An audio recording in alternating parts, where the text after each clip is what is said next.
Hello guys, welcome back to my channel.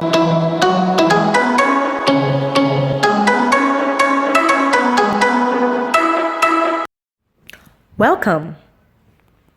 I'm really excited to be here because it's about that time for some book chat, okay? I love book chat because I love books, and I'm very excited about most of the books that I come here to review and chat about with you guys. Yeah, so today's book is not going to be an exception, but before I go into that, I want to just remind all of us to please stay safe, take care of yourself, take precautions regarding this current pandemic that is that is affecting the whole world. So guys, I really want us to take precautions, stay safe, stay at home if you really don't need to be out of the house. Stay at home as much as you can. Yeah, because I realize that sometimes you want to get out to get some groceries, no matter how much you stock up, that some things you need to just get outside. So but as much as you can, stay at home and stay alive. And I pray that God would protect us. I pray that God would let all of this pass soon enough by the grace of God, and we'll all get back to our normal lives. In Jesus' name, amen. So it's International Women's Month. Yeah, I know this is like a few days to the end of March, but it's still International Women's Month. And because of that, the book reviews I'll be doing on my channel for this month are going to be books authored by women, amazing women, powerful women that are really getting things done, like they're really inspirational. So those are the people that I'm going to be. So that's the focus for book chats on this channel in this month. So I'm going to be doing 2 book chats videos this month, and they're going to be from female authors. So let's get right into it. So in today's video, I'm going to be reviewing a book by Melinda Gates, and and it's titled The Moment of Lift by Melinda Gates. Like guys, I'm so excited to chat about this book because it's just really blew me away. Like, it's a book like no other. I've never read a book like this. But let me start by talking about the author, Melinda Gates. So I've always heard about Melinda Gates. I'm sure most of us would know that she's the wife of one of the richest men in the world, the founder of Microsoft, Bill Gates. And for years, I think I just knew that she co-founded or co-chaired their foundation, but I didn't really know what she was all about. I didn't really know her own story. I didn't even know that she worked with Microsoft before she started to focus on the family, then starts the foundation. Like, I didn't even know a lot of things, and that's the beauty of reading. Reading like opens your mind. It helps you to learn new things, unlearn, relearn. Like, that's the beauty of reading, So I've always known that, yeah, she's the wife of Bill Gates, and I didn't really know much. I just felt like the charity was just like a normal charity. But guys, when I read this book, guys, like, I was blown away. I feel like I got to know her better. I haven't met her before. I hope to meet her one day, put in the atmosphere. Amen. But she wrote from her heart, and it was so obvious when she wrote that she wrote the book from her heart, that she had something to say, and it came from a place of love, from a place of empathy, from a place of care, from a place of genuine concern in making the world a better place. So the title of this book again is The Moment of Lift, and it says under How Empowering Women Changes the World. So Melinda Gates, in writing this book, her focus was to discuss societal issues that affect women and affect the development of our society, affect the development of the world as a whole. So like, she started by picking up different issues and shared her experiences in like trying to tackle these issues, and the things she discovered in tackling them, and like the lessons she had learned on the journey. And one of the really impressive thing about this book is the fact that most foundations, most charities that are organized by or founded by rich men in the society are just avenues for them just throw money, do like some charity ball or fundraiser, and just is like so glamorous, you get, it looks glamorous, and I don't really see the empathy, I don't really see the genuine concern and care, like in most cases on the part of those that, you know, like founded these charities and organizations and foundations. But when you read this book, you really understand how Melinda Gates genuinely cares for the causes that she's pursuing, and she takes us on a journey showing us, you know, her mindsets, what kind of inspired or prompted her to start this charity.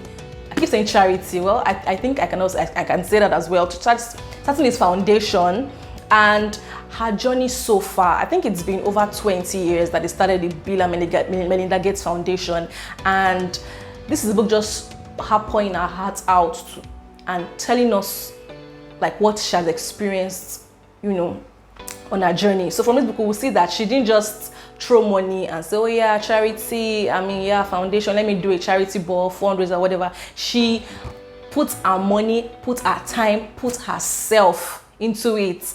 You get, like, she would go into all of these countries, go into like different areas that has been affected.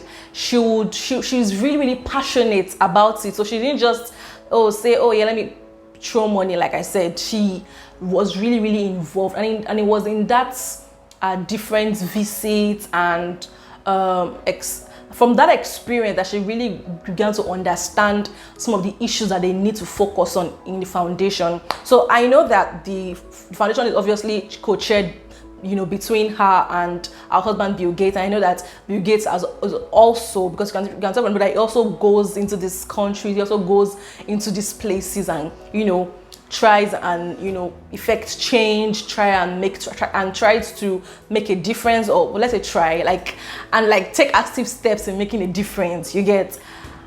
But Melinda focused on her own journey, because I know that Bill Gates, yes, I was so intrigued that I had to like do more research on Bill Gates. I started following them on Instagram, Bill Gates and Melinda Gates. I watched this Netflix special on Bill Gates. I'm just digressing for now, about where he was talking about, like, it was like a mini documentary about his, like, it was a documentary about his life, you know, just like in a mini form. So I got to know that his focus on the nation, I think it's like an equal partnership between both of them. But there are courses that Bill Gates would, you know, like spearhead, and the other courses that Melinda would spearhead, but they work on each. I think I believe they work on most of them together, from what I'm able to deduce from what I've researched. So yeah, so that's like one of the amazing things I discovered. And one other thing I really loved was how she shared all her stories. She shared the stories of the women she met. She didn't just say, oh, we did this and we spent money on this and we did this. She took us on a journey, like I've been saying, like showed us the different issues that she encountered in trying to tackle one particular issue. Like, it's funny how she thought she was going to tackle poverty, for example, and she ended up saying that the root causes of poverty are things like child marriage, family planning issues, the education of the girl child, and other like societal practices that are actually affecting this major issue that she wanted to like tackle. Based on her experience, that she now realized, oh, these are the issues that we should tackle. And then most of these issues are what she expounded upon in this book and shared her thoughts on. Another amazing thing about this book that I love is the fact that, like, I won't say for the first time, but it was really comforting to finally find a popular figure that embodies exactly what I believe feminism should be. Like, I didn't even think she mentioned about feminist or feminism, but it was obvious that that is who she is. That's who I am as well. But in this world, in this day and age, when we are finding people defining feminism in different ways, so it's like, okay, am I really a feminist? Because I'm like, I don't know what people are talking about. I don't really know if I stand for. I don't believe I stand for this thing that these other people are standing for, from their tweets, from their talks, and it's like, okay, what is feminism? And if you go on Google, you have so many like definitions on what feminism is. But it was so comforting and impressive for me to see, you know, someone that is so inspirational have the same mindset, values, and definition of what, you know, feminism is, like on what I believe that true feminism is. And reading through the pages of this book, I feel like every feminist should read this. I feel like this is true feminism. And it wasn't about, this book wasn't necessarily about, oh, I'm a feminist, what feminism is, but you can tell from pages like, oh, this is what this woman stands for. And I realized that this is what I also, and this is what I also stand for. So it was just really, really interesting to read. And it was like, I was schooled. Like, there were things that I thought I knew that I didn't know, even about my own country. I mean, I'm from a third world country. I'm from Nigeria, in case you don't know. I'm from Nigeria, I live in Lagos. And when she starts to talk about different issues in countries like mine, she obviously spoke about some situations in my country as well. I'm like, I thought I knew the issues we had in our country. I thought I kind of knew our problem, but did I really know our problems? So it was really, really humbling for me to say that, you know what, there are outsiders that are coming in here to effect change, and they are discovering things that I don't even know about my own country. So it gave me a lot to think about. So like, essentially, this book gave me like a better understanding, a deeper understanding of some of the issues that I thought I knew about, or I thought I had like a good understanding of what they were about.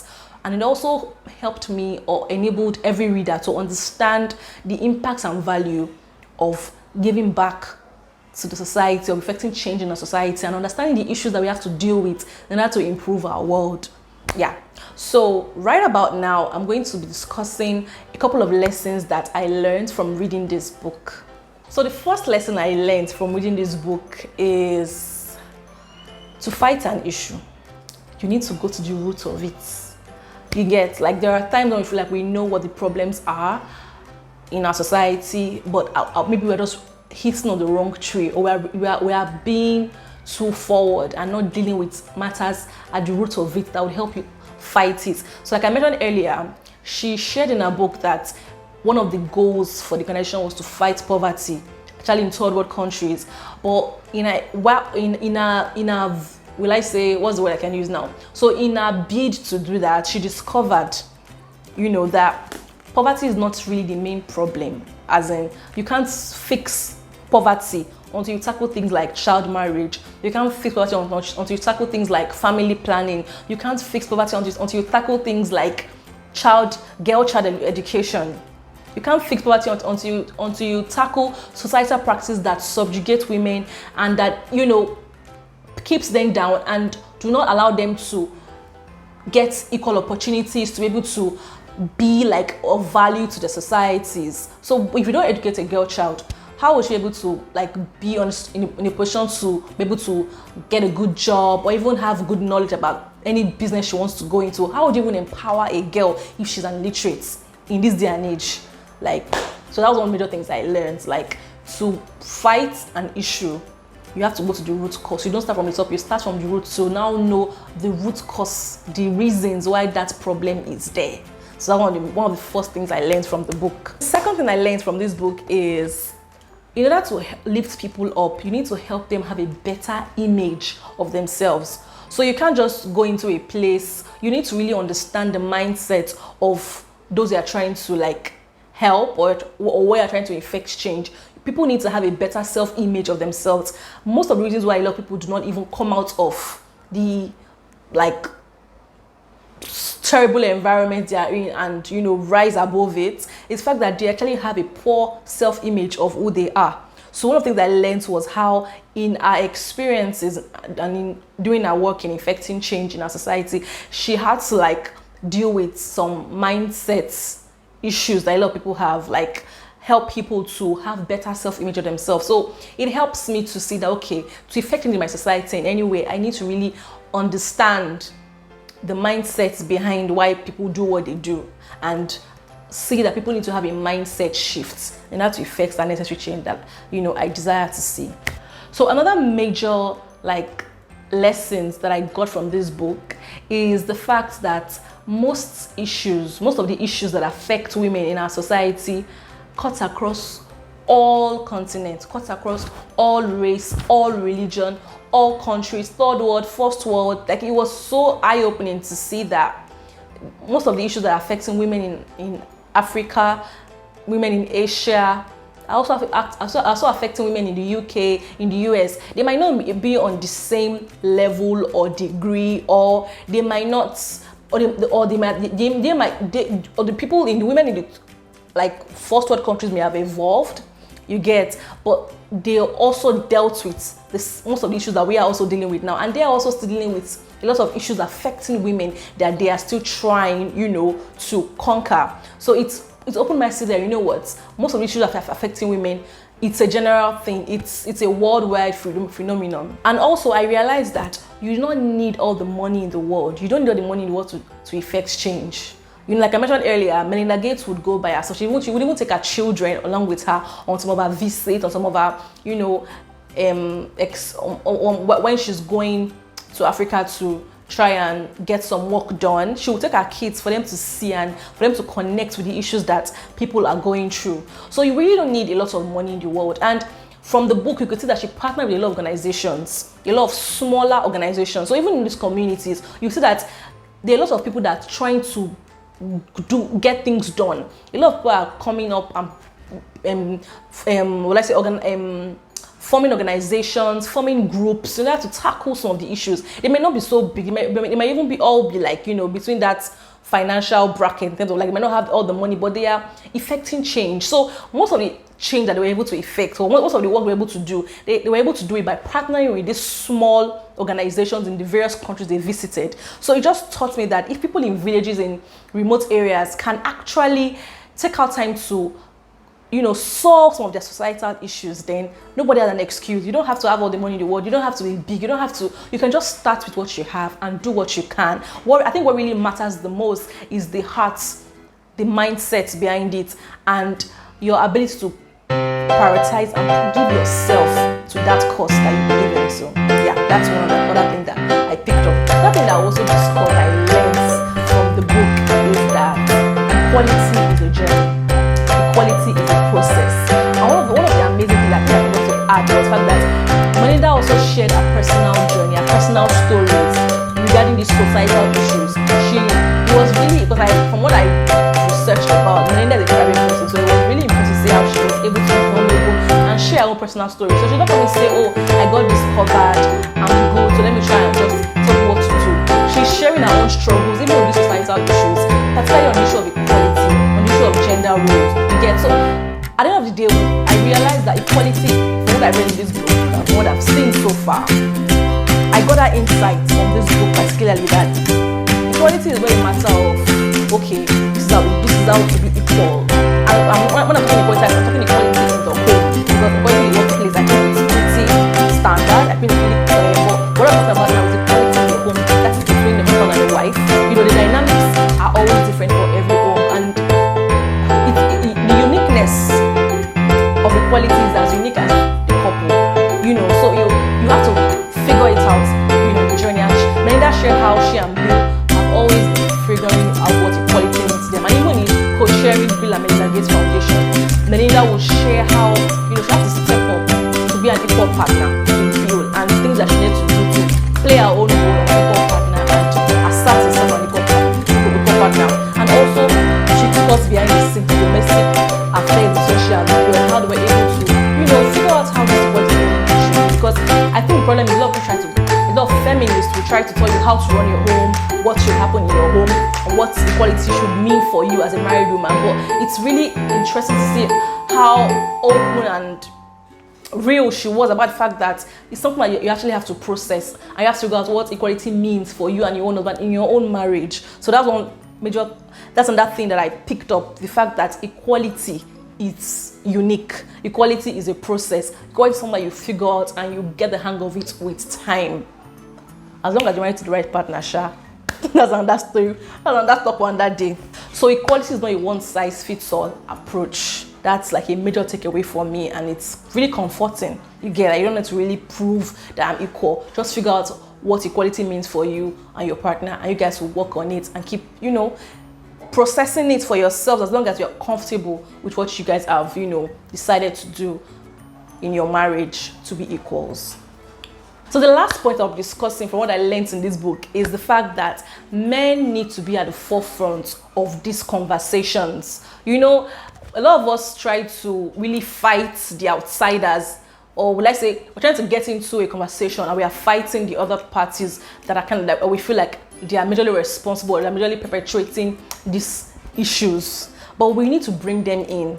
Men need to come in to, discuss these issues, have conversations, help us in fighting all of these stereotypes that are bringing women down.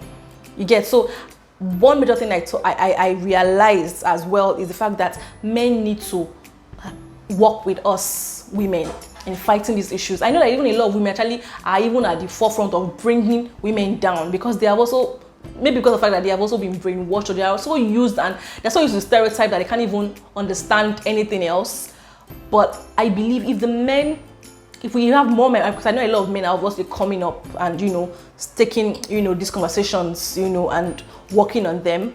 But I also believe we have more men that understand these issues and are now also treating and, or let's say, discussing these issues and working on them, on fighting for the rights of women, fighting for the upliftment of women, working on on empowering and lifting women up. I feel like this journey would be more progressive if we have men as well, a lot of men, more men daily discussing and trashing out these issues, and also being that change that we want to see. So I think I've shared majorly most of the things that I've learned from this book. I really would recommend you guys getting this book. It's such an insightful read, and I've never read a book like this before. Yeah, I've read a lot of books by different strong and inspirational women, and I've also read regarding these issues, maybe in a journal, or maybe I've watched a video, or I've seen the documentary, but I don't think I've ever sat down to really read and digest and get insights regarding a lot of these issues that are affecting women. So I believe every feminist should read this book. Because of a feminist, I believe this is what true feminism is. Argue with your keeper, like, I don't care. This is what true feminism, like this whole thing that Melinda discussed, our mindsets. I feel like this is true feminism. It's not men bashing. It's not fighting to be dominating men. It's saying we are equal. Let's work side by side. Men are not better than women. Men are not better than men, or men cannot dominate women, or men cannot also dominate men. We can work side by side, and we can be respected and given equal opportunities and rights to thrive in this society and make our world a better place. So my favorite quote from this book is from page 119 in paragraph 3.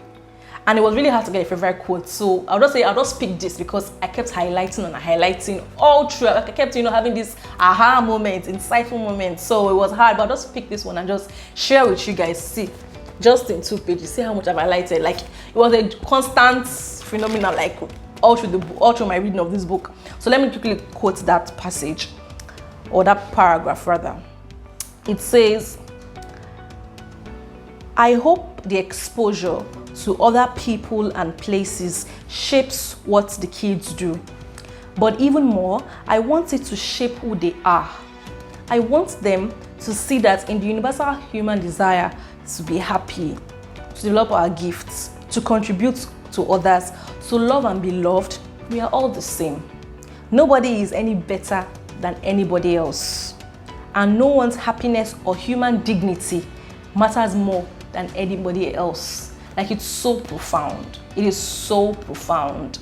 Like I said earlier, she takes her kids on some of her journeys sometimes as she does her work, and shows them, if they even actually live with some of these people, to even truly understand and connect with some of the issues that they are going through.